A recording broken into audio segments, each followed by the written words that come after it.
ay isang kasosyo. Let's go! Let's go! Let's go! Ayon sa isang sikat na kasabihan, ang buhay ay parang gulong. Minsan nasa ibabaw, minsan nasa ilalim. May negosyo ako that time. So, kumbaga nangontrata kami ng mga house and lot, ng mga bahay, gumagawa kami. Tapos meron din ako na nag-franchise ako ng isang skin clinic. Kaya lang alam mo dumating sa time na kailangan mong magkaroon ng another opportunity kasi baksak na ng negosyo namin. Ang success pala, bago ka maging successful, nire-ready ka. Kasi dati parang bago ako mag-uno, sinisi ko, sabi ko, bakit ganon? Hindi naman ako masama na tao. Pero bakit?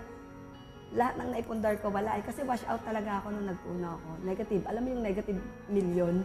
Na hindi mo alam kung makaka-recover ka pa. Hindi mo alam kung saan ka kukuha ng pag-asa. To every journey to success, there will always be struggles and bumps that might take you down, but remember your promising finish line and to get back up. You will rise, fall, but be determined to rise again. Isang magandang halimbawa dyan ng ating pambansang kamao na si Manny Pacquiao.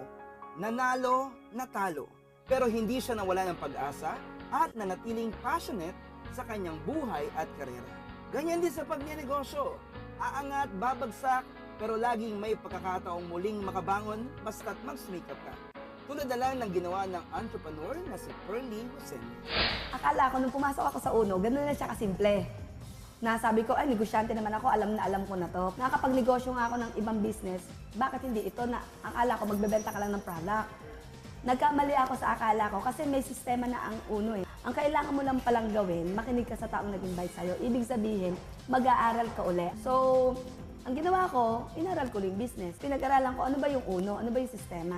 Namit ko yung mga product ng uno. So sabi ko, okay to ha. Kasi yung uno, kasi ito yung mga basic need eh. Yun yung mga ginagamit mo na araw-araw. Ang nakita ko sa uno, kahit wala kang experience, pwede. Kahit sino ka pa man, pwede. Kahit anong natapos mo, pwede. Ito yung negosyo na hindi nangangailangan ba ng, anong tawag dito? Discrimination. Kasi bakit na kailangan may ganito ka, ganyung experience.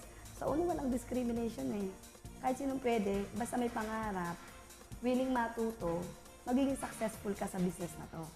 Ang the best part niyan, marami kang tao na nai-inspire, na natutulungan, na ma-achieve yung pangarap nila.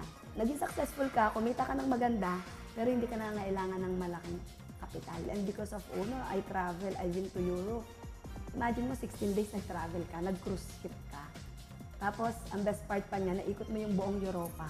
At hindi lang siya, Europe. This December, nagpunta kami ng Hong Kong, kasama ko yung mga grupo ko. Alam mo yung hindi siya mababayaran ng pera.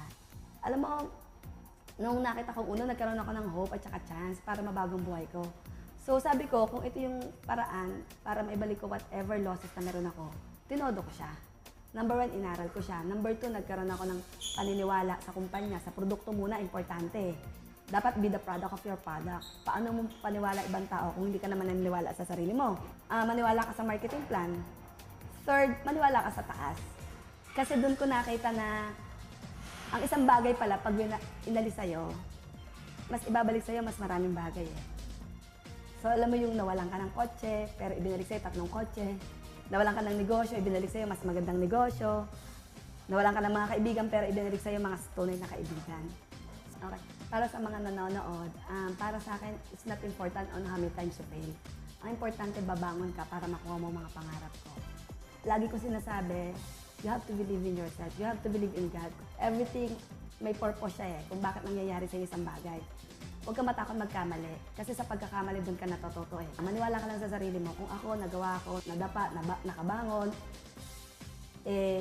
naibalik ko whatever na meron ako, how much more ikaw kung naniniwala ka. Go Negosyantes! Maraming salamat sa pagsama niyo sa amin ngayong araw. Sana'y nakapulot kayo ng mga aral at inspirasyon para sa pag-unlad ng inyong negosyo. See you again next week! Ako po si Amazing Betong Sumaya at ito ang SME Go, powered by Go Negosyo. And of course, I'd like to thank Dr. Vivian Saravia for my amazing eyewear. Summer days! Come on, sing with me guys! Come with me, sing with me! Summer days! I can hear ya! Hear ya! Come with me, sing with me! Summer days! Go Negosyantes, maraming salamat sa... sorry. Worry no more, Go Negosyantes. Sorry. Shanghai? Go negosyan, guys. Ang lakas ng tawa naman ni nanay naman doon. Ganun. Nais nyo rin bang magtayo ng sarili nyong coffee shop pero hindi nyo alam po na ano, pero hindi nyo alam kung, sige po, daan po kayo. True to its commitment of advocating entrepreneurship. Ano? Entrepreneurship. Tama?